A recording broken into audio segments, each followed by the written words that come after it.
you sort of said, oh, it's a long time since we played that way on and off the ball. They remembered what they need to do. And then you then obviously got knocked out 4-3 by Al Hilal the next game. Was that just, one of those games, the Al Hilal, or had they forgotten a little bit what they'd done against Juventus? The reason why I'm asking is that's only 2 competitive games ago, so I'm wondering what you're thinking about the progress. It's a good listen, sometimes when you win a game, there is a particular reason for your behavior and the behavior of the opponent.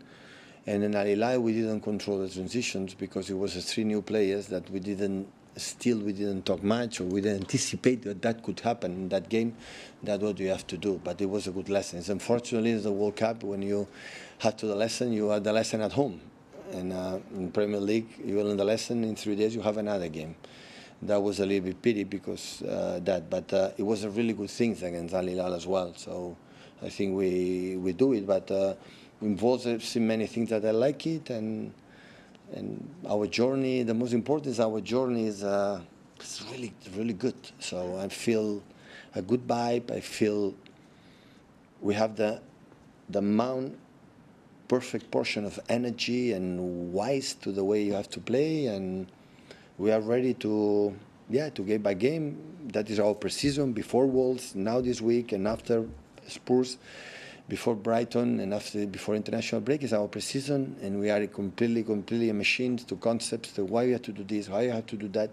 But after the teams who play in Europe, as international break is 3 days, 4 days, 3 days, 4 days during 11 months. So that is our time, and we see what happens. We have bad moments, but as much we will fit and have this spirit, we'll be an uncomfortable team for the opponents. It is what we were in the past, not just in terms of the place, in terms of energy and passion and desire and love and joy and sadness when you lose. If we can come back with that, we'll be an uncomfortable team for the rest. Hey, Pep. For the French TV, after a promising start, how do you assess the adaptation of Ryan Cherki on the club, of your style of play? Has he impressed you? He's a top-class player. There's more spaces. The vision they have in the final third is unbelievable. His right, left foot, both sides, and of course, so the good players that are quicker. We'll see when he performs. But at the end, the people up front is question of numbers, and in 20 minutes, play there, score a goal. So I love that. So we have a lot of games, but a lot. And everybody will be so important, and I'm happy to have him. He's just 21 years old. He's a top sign for the prize and the potential that he has, and we are here to have him. He's open-minded, understand the decisions. He will be a top-class player, because I don't have doubts. His quality is exceptional. Pep, just going back to what Jamie was talking about with the Al Hilal game and the transitions and things like that. Jamie Carragher did quite a lot of analysis on your back line after the Wolves game earlier in the week. So obviously you've played a high line throughout your time here, but he seems to be suggesting that you were actively trying to catch Wolves offside quite high up the pitch. Is that a fair reflection? We have done it in 9 years. But I think what he was saying was it's probably even riskier the way you want to do it this year. Maybe. We'll see. Maybe, I don't know. We try to, always we do that, decide to reduce the risk and to be more effective in our pressing and be effective. Is risk, yes. You have to read when you have to be hold, it have to be drop, and we'll see. If we win 0-4, it's less risk. If we lose 4-0, it will be so risk. So we will see. But to be the first game in few games in the preseason, but we don't have. I prioritize the rest of the World Cup, and especially training here, training, because during the season you play games and you don't train, and I prefer train now to then play games and travels and so on, that you spend time traveling and fatigue, and after you cannot train.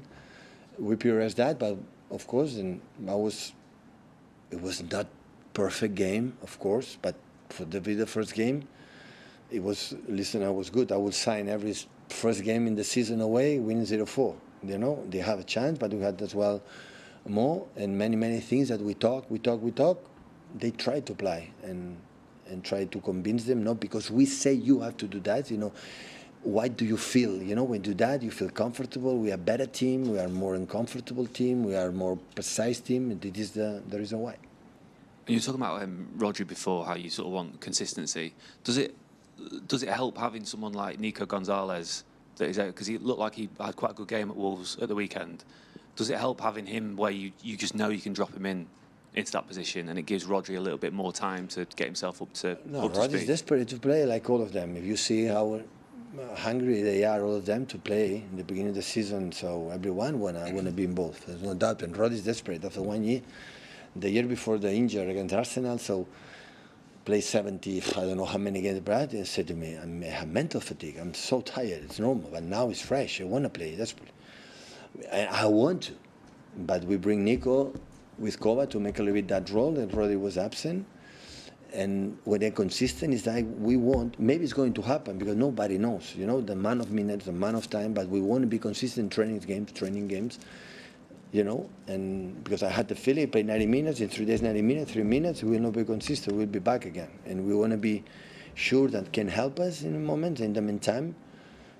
So, of course, Coach TG can play there, but TG is having special quality to smell the goal in the box and the runners, and we don't want to lose that potential. And Nico is a young player with it. The guys are so nice, like Nico, for example, like Kusa, must be helped. It must be helped 100%. He's so generous with the team and always, always being positive. And I'm really, really pleased again he played Nico against Wolves because it's not easy. And he has a special quality that you need for the incredible amount of talent up front, like Phil, like Ryan, like Bernie, like Jeremy's, like Omar. Have a player like can sustain that position is so important for us. And he's young, want to learn, and for a long time, it can help us, because no player, I had the feeling right now, no player can play every 2 days during 11 months. So I think it's impossible from my point of view. Maybe I'm wrong. Some players can play more, but the other players cannot play every 2 days. Impossible.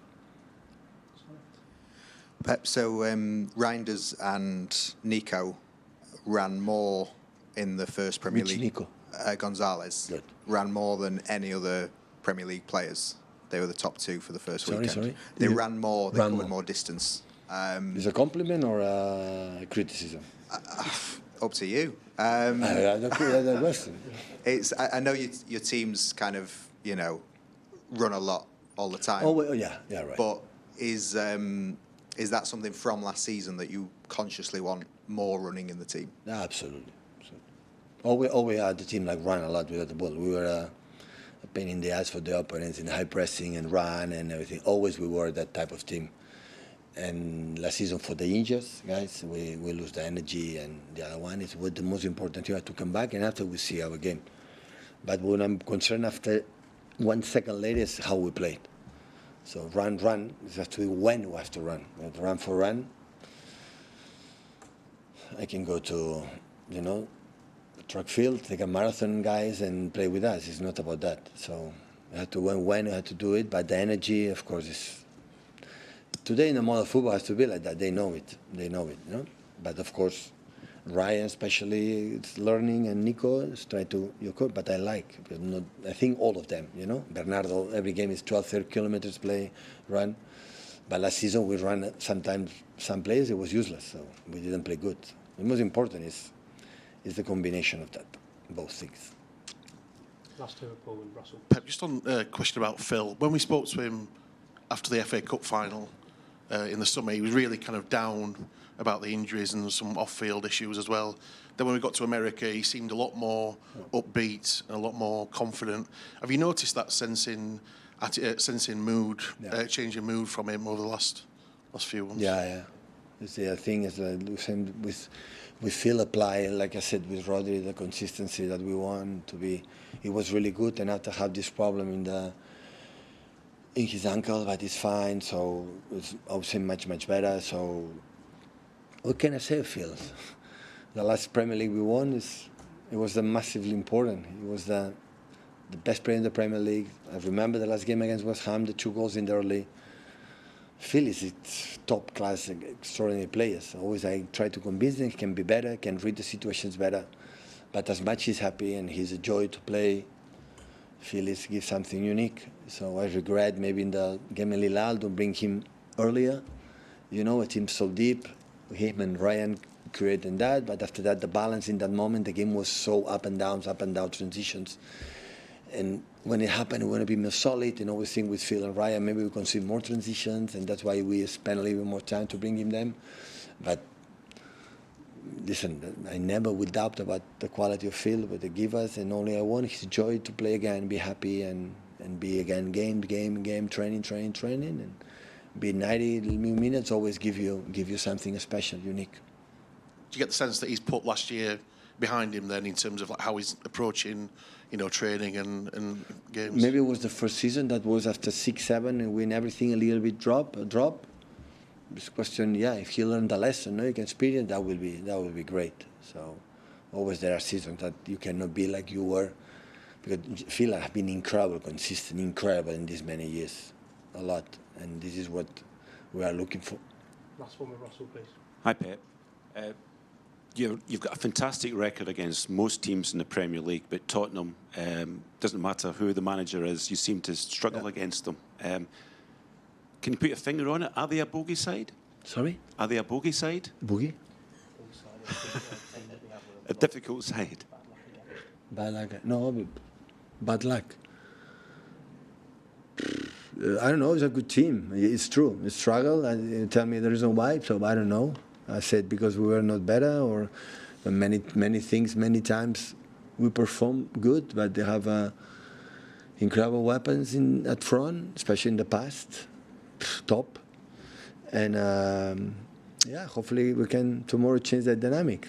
If you tell me this is why, I don't know. And just finally, you were full of praise last week for Ederson. You said he was still your first choice goalkeeper. Why can't you say now that he's your first choice tomorrow?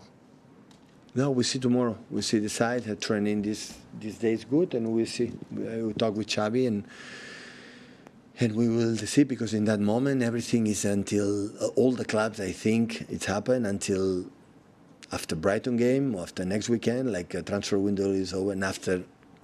Okay, that will start. Now everything is what's going to happen. And to be honest, I don't know what happened with the players. I don't know it's coming, it's staying, it's leaving. So I don't know. I don't know. With all the clubs, I had the feeling it happened the same. So we are not exception, because of course the agents make his roles and the clubs have his own opinions, the players' own opinions, and after that we'll see what happens. Thanks, everyone. Okay, thank you.